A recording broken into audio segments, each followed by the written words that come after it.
Graça e paz, irmãos. Hoje nós vamos estudar Apocalipse capítulo 14, o capítulo que encerra essa quarta sessão do livro, que vai do capítulo 12 ao 14. E como cada encerramento das sessões que nós temos acompanhados no livro, se encerra falando da consumação. Não apenas da consumação, mas a parte que fala sobre a pregação, o anúncio que é feito, e tem como foco esse evento da consumação. Né? Nós podemos dividir esse capítulo em três partes. Primeiro, o verso 1 ao verso 5, quando se descreve o estado dos salvos após a vinda de Cristo. Eles diante do Senhor, já livres de todos os problemas dessa vida, resgatados pelo Senhor, em alegria diante da sua presença. É isso que é descrito do verso 1 ao verso 5. Em segundo lugar, nós vemos aqui do verso 6 até o verso 13, nós temos um bloco de texto que trata sobre várias advertências à humanidade, né, sobre esse momento da consumação, né, como a humanidade é advertida, qual é a mensagem que é proclamada desde os céus a todos os homens e o que a própria igreja deve ouvir e como a igreja deve viver nesses dias que antecedem a consumação. Né? E o capítulo se encerra na terceira parte, verso 14 ao verso 20, quando ali trata sobre o estado dos ímpios, né, após essa consumação, que acontece propriamente nesse evento da consumação, o visitar de Deus a esses homens que não têm o Senhor. Né? Então, nós temos a primeira parte, trata do estado dos salvos após a consumação. Na última parte, a descrição dos ímpios na consumação. E entre esses dois extremos nós temos o que dos céus o Senhor determina que seja proclamado, seja aos homens que não conhecem Deus, como também a própria igreja, nesse período que antecede a consumação, é o que está no centro desse capítulo. Né? Então, quando nós olhamos para o verso 1 ao verso 5, nós vamos ver que se trata da bênção dos redimidos após essa consumação. O texto diz: olhei e eis que o Cordeiro estava em pé sobre o monte Sião. Com ele estavam 144 mil que tinham escrito na testa o nome do Cordeiro e o nome do seu pai. Então, o Cordeiro está com o seu povo e o número dos salvos, né, é expresso por esse número que já apareceu em Apocalipse, 144 mil, né, uma soma de 12 mil de cada tribo, porque 12 representa o número dessa totalidade do povo de Deus. Então, esse é um número simbólico para representar o número de salvos, né, todos os salvos que são resgatados pelo Senhor e que estão com o Senhor nesse dia glorioso, né, de pé com o Cordeiro, eles estavam. E eles têm escrito na testa, né? Tanto o Apocalipse descreve que os ímpios têm uma inscrição, eles são marcados, né, por Satanás, como o povo de Deus é marcado pelo Senhor. E nós falamos que esse registro de marcar, isso é uma linguagem simbólica, não é que há uma marca literal, seja no pulso, ou seja na testa, porque ambos são marcados, o povo de Deus com a marca de Deus e os ímpios são marcados com a marca de Satanás. Essa linguagem, né, essa forma de Apocalipse descrever essa marcação é o conceito de propriedade. O povo de Deus, ele pertence ao Senhor, é propriedade do Senhor, é marcado pelo Senhor. O que a narrativa está dizendo é que aqueles que são propriedades do Senhor, que têm escrito na testa, ou seja, são marcados pelo Senhor, tem o nome do Cordeiro e o nome do seu Pai. Aqueles que foram remidos pelo Senhor são esses que vão estar com o Senhor nesse dia, né? Depois o resgate do Senhor. E aí o verso 2 diz: ouvi uma voz do céu, como o som de muitas águas, como o som de um forte trovão. A voz que ouvi era como de arpistas quando tocam as suas harpas. A voz muitas águas é uma descrição bem comum nas Escrituras para falar sobre a voz do Senhor, uma voz poderosa, né, destaca esse elemento do poder, do estrondo, que remete a essa ideia de que Deus é soberano, Deus controla todas as coisas, Deus é aquele que está acima da sua criação. Então, é ouvido nesse dia a voz do Senhor, a voz de muitas águas. Mas há também o som como de arpistas, né? A questão aqui é da beleza, da harmonia. Deus não é somente, né, poderoso, mas Ele fala de modo bondoso, né, para o seu povo, né? Mas também esse som ele remete à própria voz do povo de Deus, né? Porque o que vai ser dito em seguida é que o povo do Senhor está cantando, né? A voz do Senhor é poderosa, a voz do Senhor é bela e o povo do Senhor é tomado, né? É trazido para perto do Senhor e está cantando, né, diante do Senhor. O verso 3 diz: entoavam um cântico novo diante do trono, diante dos 4 seres viventes e dos anciãos. E ninguém podia aprender o cântico, senão os 144 mil que foram comprados da terra. Então, eles estão em semelhança, né? Apocalipse ele retoma algumas cenas do Antigo Testamento e para descrever que aquele dia final ele vai repetir, obviamente que em proporção muito maior, mas retoma algumas cenas do Antigo Testamento e especialmente Êxodo capítulo 15, quando logo após o mar se fechar e a ameaça de uma vez por todas ser destruída, né, porque o povo de Israel sai do Egito, mas o exército depois decide perseguir o povo. E de fato é quando o mar se fecha e o exército de Faraó é todo destruído e o povo se vê livre daquele aperto, daquele perigo, de uma vez por todas, por assim dizer. O capítulo 15 de Êxodo nós temos um cântico do povo cantando a libertação. E aqui eles estão, agora uma libertação muito maior, não aquela libertação do Egito, mas a libertação dos males dessa vida, a libertação do sofrimento deste viver, deste mundo caído.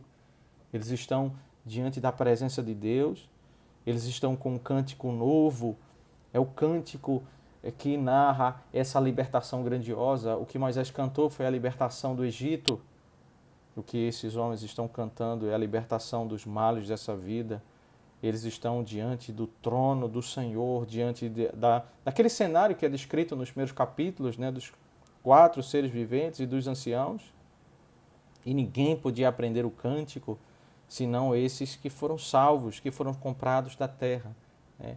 Ninguém que está fora desse ajuntamento santo do povo do Senhor pode cantar, porque eles não, a questão não é algo enigmático, mas a questão é que eles não podem aprender, eles não podem adorar a Deus no meio desse ajuntamento. Eles não fazem parte desse ajuntamento, esses que estão fora desse grupo dos remidos, né? É obviamente porque na narrativa vai descrever que os que estão fora desse ajuntamento, na realidade eles vão viver um cenário completamente oposto de horror e sofrimento, porque o texto trabalha essa questão da alegria, do júbilo nos 5 primeiros versículos, enquanto que a parte final do capítulo é o terror e o sofrimento daqueles que não conhecem o Senhor. Mas quem são esses que são resgatados pelo Senhor, esses que são salvos e que estão com o Cordeiro após a consumação? O verso 4 e o verso 5 descreve a santidade dos remidos. Estes são os que não se macularam com mulheres, porque são virgens. Eles seguem um cordeiro por onde quer que ele vá. São os que foram comprados dentre todos os seres humanos, primícias para Deus e para o cordeiro. E não se achou mentira na sua boca, não tem mácula. Alguns conceitos equivocados que têm sido levantados a partir desses 2 versos. Primeiro é nós interpretarmos um conceito de que esses são um grupo de pessoas especiais, de pessoas com um certo merecimento pelas suas próprias obras, e por isso eles são uma classe distinta diante do Senhor. E isso está equivocado porque o próprio versículo anterior e também no verso 4 se repete essa ideia de que eles são comprados da terra. Então, ainda que se fale sobre a santidade desses homens, eles foram comprados porque eles eram pecadores. Eles precisavam de Cristo, eles precisavam ser remidos. A ideia de compra aqui é a remissão, eles iriam ser condenados. E Deus os remiu em Cristo, Deus os comprou. Eles são separados como primícias da terra para o Senhor. De todo o resto da humanidade, eles fazem parte dessa humanidade caída e eles são comprados, salvos pela graça de Deus, pelo mérito de Cristo. Eles são comprados pelo Senhor. Também não se trata de um grupo em particular, no meio dos crentes, salvos pela graça, em que eles se diferenciam no sentido de um comportamento melhor ou de santidade, porque a narrativa descreve os 144 mil como o grupo de todos os crentes. Né? O que está sendo descrito é que esse povo que foi remido pela graça, salvo pelo mérito do Senhor, ele é um povo também caracterizado por mudança de vida. Né? A linguagem, ao descrever que eles não se macularam com mulheres, porque são virgens, é a linguagem comum no livro do Apocalipse de usar a figura do casamento. Né? Ora, a igreja é a virgem, aqui a igreja é o homem que não se prostituiu, né? Aquele que não se deitou com mulheres, né? Até aquele que tem a ideia de virgem. Né? Mas não se trata propriamente de uma pessoa ser pura porque não casou, porque o casamento é algo instituído por Deus, estabelecido por Deus. O casamento não é algo impuro e imoral. A linguagem é para descrever aquilo que se repete ao longo do livro do Apocalipse como a figura de um povo santificado. Né? E se usa a figura do casamento. Eles seguem um cordeiro por onde quer que ele vá. Né? O povo do Senhor é marcado por isso, por seguir o cordeiro, não seguir a besta da terra, nem a besta do mar. Eles foram comprados dentre todos os seres humanos. Né? Veja que ele transita da figura do casamento para a figura da colheita, ao dizer que o povo é como primícia para Deus. Então temos essa figura, né, da colheita para descrever que o povo é exatamente as primícias para Deus e povo não marcado pela mentira, não marcado pela mancha, pela mácula, mas um povo marcado pela verdade, é um povo transformado, um povo santificado. Então, os 5 primeiros versículos descrevem essa cena. Após o retorno do Cordeiro, o povo de Deus livre de todos os males deste mundo, diante do Senhor, diante dos céus, diante do trono de Deus, adorando o Senhor em júbilo, e porque é um povo justificado pelo Senhor, perdoado pelo Senhor e marcado, né, por ser santificado pelo Senhor. E aí nós chegamos à segunda parte do texto, que é versículo 6 ao versículo 13, quando aqui nós vemos advertências à humanidade sobre a consumação. Então, cronologicamente, o texto ele recua um pouco, porque primeiro ele descreve a cena final dos salvos na glória, né, depois de resgatados pelo Senhor. Agora ele fala o que o Senhor dos céus ele envia para que seja dita à humanidade, para que a humanidade olhe para esse dia final, para que a humanidade almeje e queira estar no meio desse povo que adora a Deus e que tem prazer na presença de Deus e que viva o júbilo. Então o versículo 6 diz: vi outro anjo voando pelo meio do céu, tendo o evangelho eterno para pregar aos que habitam na terra, e a cada nação, tribo, língua e povo, dizendo com voz forte: temam a Deus e deem glória a Ele, pois é chegada a hora em que Ele vai julgar, e adorem aquele que fez o céu e a terra, e o mar e as fontes das águas. Então, o primeiro elemento, né, desse anúncio que vem dos céus, o anjo traz um evangelho eterno para pregar aos habitantes da terra. Ao longo dessa sequência de instruções que vem dos céus, do Senhor para o povo antes da consumação, nós vamos ver que existem 3 palavras para aqueles que não conhecem o Senhor, 3 mensagens que devem ser ditas. Né? Isso vai do verso 6 ao verso 11. E o verso 12 e 13 são palavras que são dirigidas propriamente ao povo do Senhor, né? Então, nós temos essa sequência aqui. E o primeiro elemento, a primeira palavra aqui, está no verso 6 e verso 7, que nós já lemos, que trata sobre esse evangelho eterno, né? É o chamado a todas as nações da terra, né? Veja que o chamado para fazer parte desses 144 mil não é apenas da nação de Israel, mas é de toda a nação, tribo, língua e povo, né? E o que é o evangelho eterno, né? Que dos céus é dito para ser proclamado aos homens na terra. É a convocação para que os homens temam a Deus, deem glória a Ele, pois é chegada a hora em que Ele vai julgar. E adorem aquele que fez o céu, a terra, o mar e as fontes das águas, né? É o chamado a que os homens reconheçam a glória de Deus, reconheçam que Ele é o Criador, que Ele é o Redentor, reconheçam que é Ele quem traz essa salvação e esse Evangelho, que é a Boa Nova, e todos são convocados ao reconhecer a grandeza de Deus, se prostrarem diante dele e adorarem a Ele, né? O chamado aos homens para que reconheçam a glória de Deus. Essa é a primeira palavra que vem dos céus, que deve ser proclamada até a consumação, durante este período, até que chegue a consumação, é que todos os homens reconheçam isso, que Deus é glorioso, nele está a redenção, porque Ele é o Criador e o Redentor, e que os homens precisam se prostrar diante dele e o adorar. A segunda mensagem, que é dita no verso 8, seguiu-se outro anjo, o segundo, dizendo: caiu a grande Babilônia, que fez com que todas as nações bebessem o vinho do furor da sua prostituição. A linguagem é bem no estilo de Apocalipse, que fala algo como se fosse passado, mas ao descrever algo que ainda vai acontecer. É dito: caiu a grande Babilônia.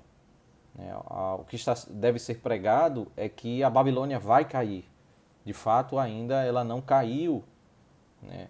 Mas o que vai ser anunciado é que está prestes a cair e os homens precisam reconhecer a fraqueza da Babilônia, né? Então perceba que a segunda palavra é uma implicação direta sobre a primeira palavra. Se na primeira palavra se reconhecem a glória de Deus, reconhece a glória do Senhor e da sua salvação, os homens são conduzidos a olharem para este mundo e reconhecerem a fraqueza deste mundo, especialmente na pessoa desta nação, né? A Babilônia é o nome usado para fazer referência àquela nação tão gloriosa, tão grandiosa, nação ímpia, que os homens reconheciam e valorizavam de tal modo, e que certamente aponta para uma nação que vai surgir nos últimos dias, de onde virá o anticristo. E aqui o que está sendo dito é que essa nação em que as pessoas e também outras nações vão valorizar, vão reconhecer a glória desta nação, como se nela pudesse o homem encontrar satisfação, prazer, realização nesta vida, uma nação que aos olhos humanos jamais pode cair. Essa nação ela vai cair. Essa nação ela vai ser destruída pelo Senhor, né? Ainda que os homens possam olhar para um país ou qualquer coisa deste mundo e encontrar e buscar neste ídolo, né, realização para o seu viver, Deus anuncia que aqui na terra não existe realização, não existe algo que preencha o coração e traga satisfação ao anseio do homem, porque nenhuma nação, nenhum ídolo pode, por meio das suas prostituições, das suas propostas imorais, trazer a satisfação ao coração humano. Tudo que se levanta neste mundo que tem aparência de glória, o que deve ser entendido é que tudo deste mundo passa, e tudo aquilo que parece satisfazer o coração do homem é tudo que caminha para a queda, para a destruição. Em resumo, a segunda proclamação é a glória deste mundo ela é falsa. Se a primeira proclamação é sobre a glória de Deus, sobre a grandeza de Deus. A segunda proclamação é sobre a fraqueza daquilo que os homens entendem como glorioso, como a grande Babilônia vai cair, como tudo deste mundo que aparenta ter glória vai cair diante do Senhor. Isso é certo. O verso 9 ao verso 11, nós temos o terceiro elemento, a terceira palavra sobre que é dada dos céus. O verso 9 diz: seguiu-se a estes outro anjo, o terceiro dizendo com voz forte: se alguém adora a besta e a sua imagem e recebe a sua marca na testa ou na mão, também esse beberá do vinho do furor de Deus, preparado sem mistura, no cálice da sua ira, e será atormentado com fogo e enxofre diante dos santos anjos e na presença do Cordeiro. A fumaça do seu tormento sobe para todo sempre. E os adoradores da besta e da sua imagem, e quem quer que receba a marca do nome da besta, não tem descanso algum, nem de dia, nem de noite. O cenário que é descrito nessa proclamação é que todo aquele que não reconhece a glória de Deus e que não entende que a glória deste mundo é falsa, ele vai ter que se lidar com um momento onde ele terá que prestar contas diante do Senhor. A terceira proclamação é sobre a ira de Deus e a condenação eterna. A descrição é uma descrição em que o homem vai, aquele que se prostrou diante de Satanás, que adora a besta, que tem a imagem, adora a sua imagem, que recebe a marca na testa ou na mão, ou seja, ele atribui a este mundo a glória, né, deste mundo, que este mundo tem a glória e todos os instrumentos que são levantados por Satanás. Ele não se volta para Deus, ele vai ter que enfrentar o cálice da ira de Deus, o furor da ira de Deus, ele vai ter que enfrentar o tormento com fogo e enxofre, ele vai ter que por toda a eternidade não ter descanso, nem de dia e nem de noite. A proclamação é sobre o sofrimento eterno. Dos céus, o Senhor convoca os homens, o Senhor proclama aos homens e anuncia a todos os homens de toda tribo, língua e nação: Deus, nele está a sua glória, ele é o Redentor. Proclama aos homens que o mundo não tem glória por si mesmo, o mundo caminha para a destruição. E proclama que aquele que não reconhece a glória de Deus e não se prostra diante do Senhor, ele vai ter que lidar com o sofrimento eterno. São três mensagens que são proclamadas, saem do céu para que todos os homens ouçam e entendam, especialmente aqueles que não conhecem o Senhor. Nós temos esses três aspectos da glória de Deus, da fraqueza dos ídolos e do juízo aos que rejeitam, né, nessa tríade aí de proclamação, trata sobre isso: a glória de Deus, a fraqueza dos ídolos e o juízo aos que rejeitam. Né?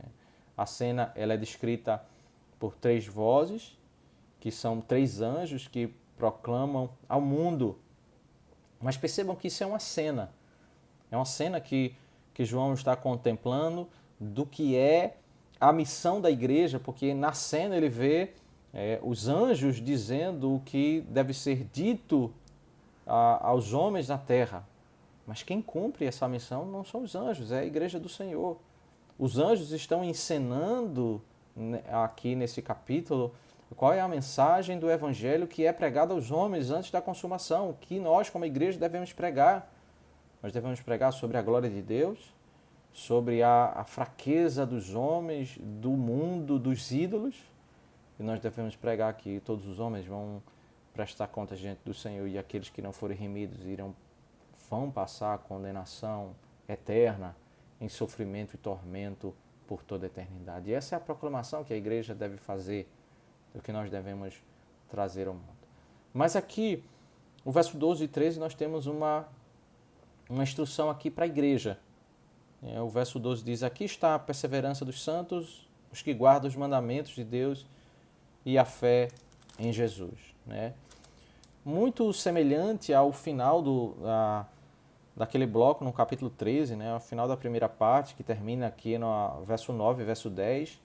O verso 10 diz: aqui está a perseverança e a fidelidade dos santos. Né? Depois de falar de um contexto de sofrimento, de de perseguição, que alguns podem ser mortos, ser presos, mas apesar disso eles devem continuar sendo fiéis ao Senhor, eles devem continuar na perseverança. Os verdadeiros crentes, eles se mantêm fiéis mesmo em dias de dificuldade.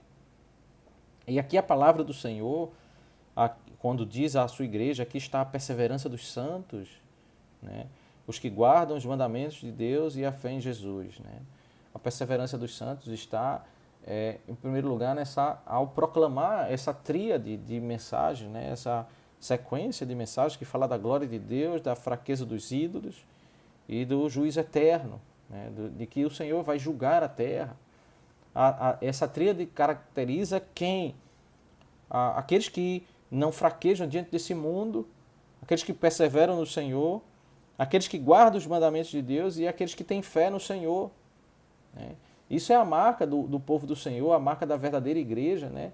Eles são caracterizados por se manterem fiéis ao Senhor e por isso eles se mantêm firmes no Senhor. O povo do Senhor persevera no caminho do Senhor, guarda a palavra de Deus. Mas ao viver esse caminho de perseverança, né, alguns terão que lidar com provações e para ser fiel ao Senhor, lidar até mesmo com prisões ou morte, que foi o que foi tratado no capítulo 13. Por isso o verso 13 diz, como que complementando essa ideia do verso 12. Né? Então o verso 12 e 13 estão muito próximos. O verso 13 diz, então ouvi uma voz do céu dizendo, escreva, bem-aventurados os mortos, desde agora morre no Senhor, sim, diz o Espírito, para que descansem das suas fadigas, pois as suas obras os acompanham. Então, o cenário que está sendo colocado é que aqueles que não morrem por eles terem prazer neste mundo e se corromperem com um mundo tão perverso, né? Eles não quiseram adorar o Senhor, mas quiseram entrar em aliança com a besta, eles vão se encontrar com o Senhor em ira e vão perder o descanso. Por toda a eternidade eles não vão ter descanso. Por outro lado, a igreja que é perseguida, a igreja que padece em oposição, proclamando a este mundo essas três mensagens, e o mundo que não aceita essas três mensagens está em oposição à igreja. Essa igreja, ao perseverar e guardar os mandamentos, alguns da igreja vão ser mortos. Mas o Senhor diz, bem-aventurados os mortos. Né? Então ele está descrevendo essas pessoas que morrem nesse período antes da consumação. Né? Descreve a morte dos santos, que foram perseguidos pelos ímpios, que não aceitaram essas três mensagens, essas três pregações. Mas o Senhor diz, bem-aventurados os mortos, porque morrem no Senhor. Né? Porque, aí veja a expressão que é dita a esses homens. Né? Eles são assassinados, mas eles descansam das suas fadigas, que é exatamente o que foi dito, que esses homens não vão ter na eternidade. Então, o texto ele trabalha com essa questão do paralelo, né? Os ímpios, eles durante a vida fazem alianças com o reino das trevas e vivem, de certa forma, sem tantas dificuldades, para no fim, na consumação, eles terem o tormento eterno. A igreja do Senhor passa dificuldades no caminho e alguns são mortos para na eternidade ter descanso das suas fadigas. Então é o cenário oposto. Até a consumação a igreja padece dificuldades, mas na eternidade tem descanso. E o que os ímpios acontecem é exatamente o contrário. Eles não terão descanso, pois as suas obras os acompanham. Né? Quando fala sobre a igreja aqui no final do versículo 13. Aquilo que é feito pela igreja do Senhor, né? A igreja que persevera, a igreja que não se dobra aos conceitos desse mundo, às práticas desse mundo caído, não se dobra aos convites da Babilônia, os convites de Satanás, mas persevera diante do Senhor. E aí o texto avança novamente para o cenário da colheita, né? O cenário da consumação, verso 14 ao verso 20, a terceira parte do texto. Ainda que a A colheita é uma figura usada para o Senhor voltando e pegando a sua igreja, né? Resgatando a sua igreja em segurança, e nós somos as primícias para Deus. Essa é uma figura bíblica, mas não é esse o caso aqui no verso 14 ao 20, que vai ficar muito claro, né?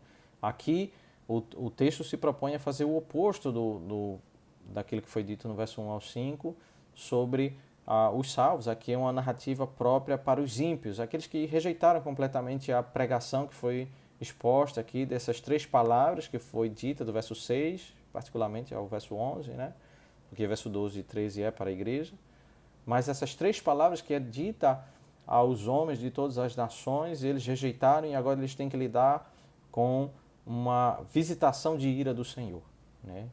A figura é de uma colheita de uvas que são separadas para serem pisadas no lagar da ira de Deus, né? Então não se trata de algo positivo, mas é uma figura de uma colheita para descrever, né, esse encontro final do Senhor com aqueles que não foram remidos, né?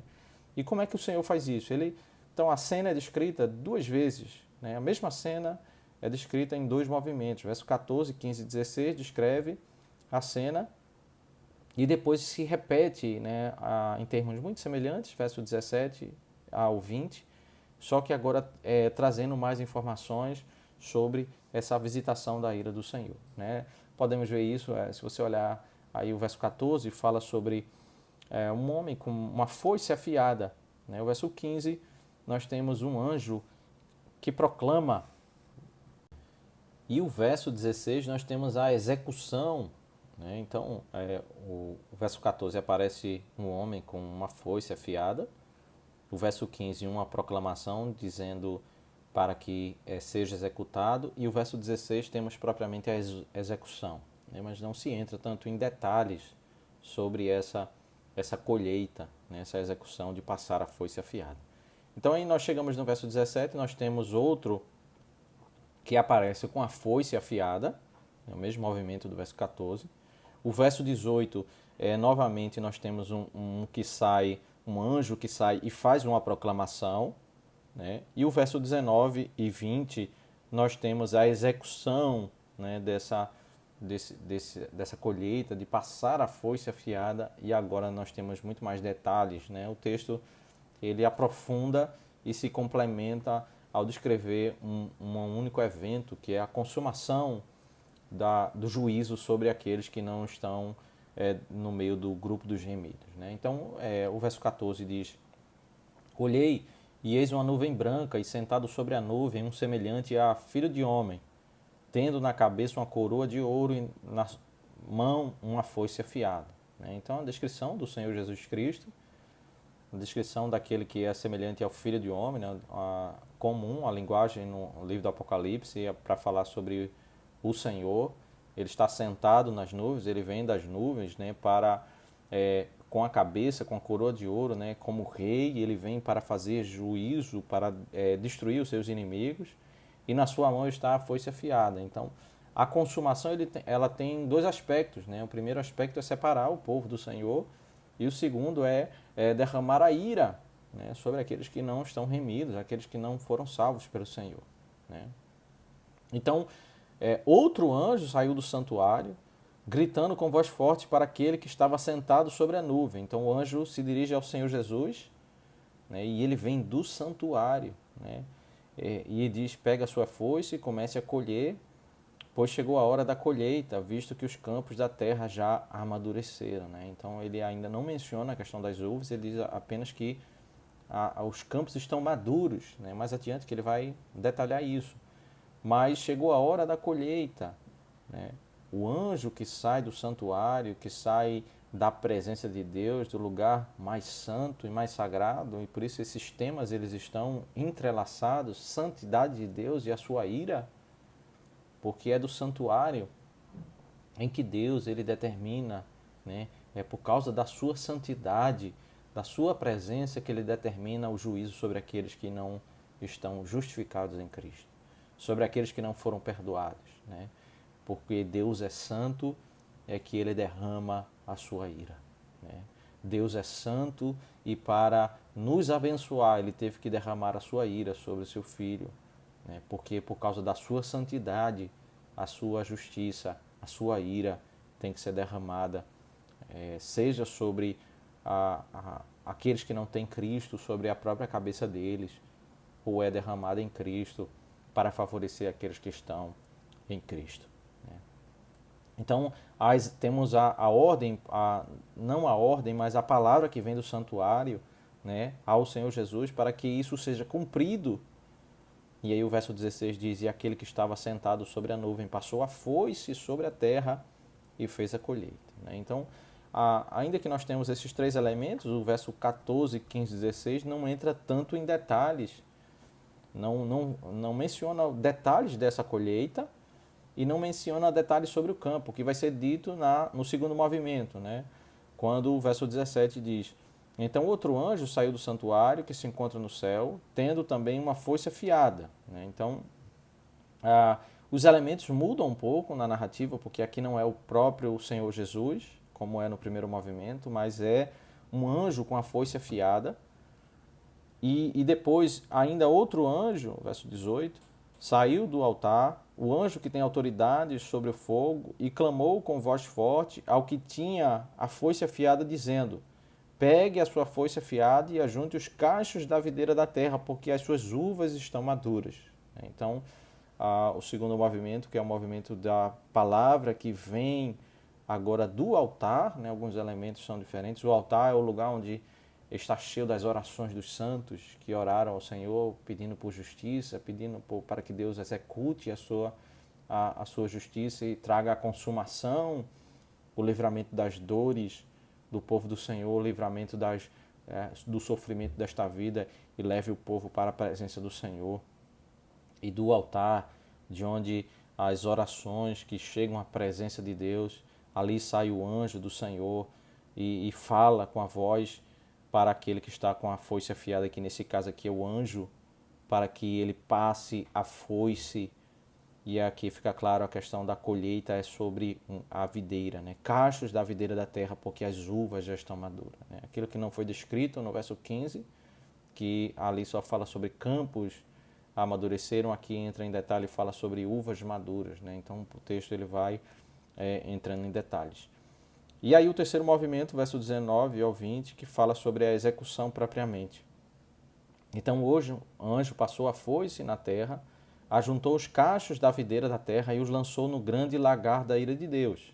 Então por isso nós dissemos aqui no início que não é uma colheita de salvação, não é uma colheita boa, porque as uvas, elas representam aqui os ímpios, eles são colhidos para ser colocados no lagar, para ser pisados, né? Ele usa essa figura de colheita de uvas para descrever ímpios sendo pisados por Deus, né?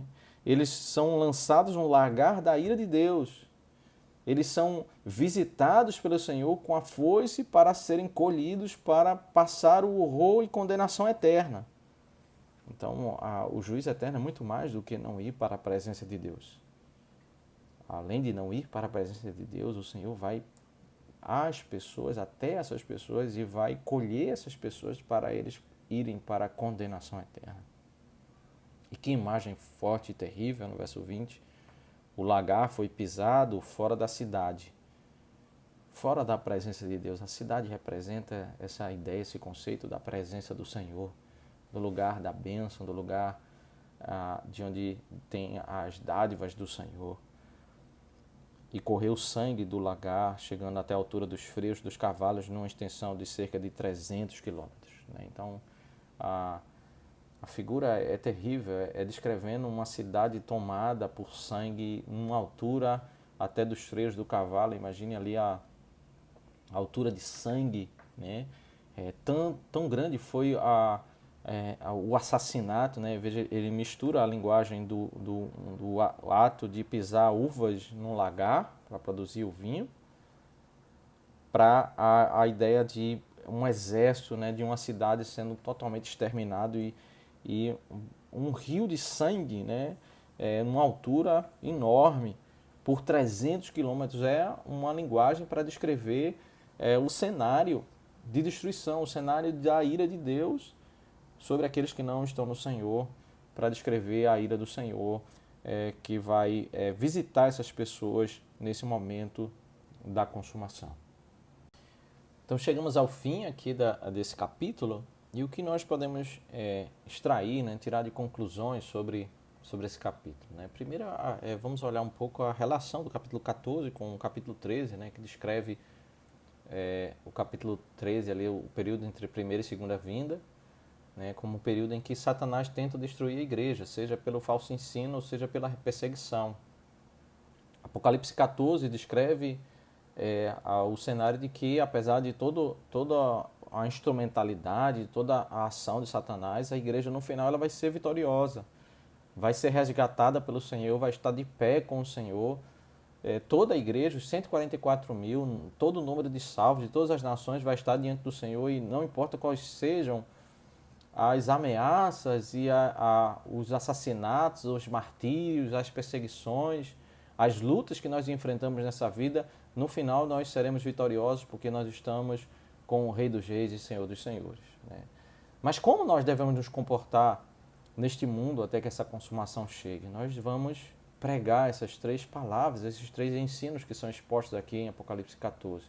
Nós vamos falar da glória de Deus, nós vamos falar da fraqueza dos ídolos dessa terra, deste mundo, e nós vamos falar a verdade de Deus, de que aquele que não adora o Senhor, não reconhece a glória de Deus, ele vai ter que passar a condenação eterna, vai sofrer, né, por toda a eternidade, e não ter paz em seu próprio coração. Né? Nós vamos entender, à luz desse capítulo 14, de que o destino terrível daqueles que não conhecem o Senhor será encontrar-se com o Senhor com a foice afiada, né? Nessa terrível destruição que eles vão ter que sofrer por toda a eternidade. Né? E assim nós encerramos mais uma vez aqui essa descrição do período entre a primeira e segunda vinda. Né? Se nós lembrarmos no capítulo 12, que é o início dessa sessão, capítulo 12, 13 e 14, inicia com o nascimento de Cristo, e aqui nós chegamos ao final, então ele vai do início ao fim, até a consumação, fazendo esse movimento repetitivo que está fazendo no livro do Apocalipse, né? E ele vai fazer isso por 7 vezes. Aqui nós encerramos a 4ª sessão, e até ao final do livro ele vai fazer isso mais 3 vezes. Né? Mas como nós olhamos para Apocalipse 14, devemos entender, né, esses dois estados distintos, né? A alegria dos salvos no início do capítulo e o terror, o juízo eterno dos ímpios, né, no final do capítulo. Como isso deve impactar o modo em que nós devemos viver, o modo em que e o que nós devemos pregar à luz desses dois extremos, né, dessas duas realidades. Né? Nós devemos ser revigorados com essa palavra para pregarmos sobre a glória de Deus, porque nós cremos nesse relato e mais em particular nós cremos, na verdade, dos 5 primeiros versículos, nós cremos no estado eterno, nós cremos que estaremos cantando um cântico novo diante do trono do Senhor, diante da presença de Deus, e por isso nós pregamos, apesar de um mundo de trevas, um mundo de falso ensino, um mundo fútil, o mundo que seduz para um caminho enganoso, nós pregamos a glória de Deus e pregamos o dia em que o Senhor voltará para julgar toda a terra, onde todos os homens terão que prestar contas diante do Senhor. Nós pregamos e isso deve impactar e nos trazer perseverança aos nossos corações para vivermos em fidelidade. E nós somos lembrados pelo Senhor que bem-aventurados os mortos que desde agora morrem no Senhor, para que descansem das suas fadigas. Né? Mais bem-aventurado é morrer e ser fiel ao Senhor do que ficar vivo e ser covarde e rejeitar a vontade de Deus e se preocupar mais com a vida do que a vontade do Senhor. Esse texto ele nos desafia, meus irmãos, a refletirmos sobre o modo como nós estamos vivendo, aquilo que nós temos defendido, o que temos proclamado. Como nós temos crido nessas verdades tão gloriosas e verdades eternas, esse evangelho eterno que fala da glória de Deus. O mundo olha para os homens que não creem no Senhor, olha para o mundo, vários ídolos são levantados e eles creem na glória desses ídolos. Mas Deus diz, eles cairão, a Babilônia vai cair, somente o Senhor que fica de pé e o seu povo, aquele que adora o Senhor. Interessante essa figura, né? Aqueles que adoram o Senhor, eles estão de pé no dia final. O Senhor, ele nos chama a nós nos prostrarmos diante dele, porque o Senhor assim nos mostra o caminho da bênção, o caminho de ficar de pé e sermos abençoados com o Senhor. Que o Senhor Deus nos abençoe e nos faça sermos fiéis ao Senhor para a glória do seu santo nome. Que Deus os abençoe.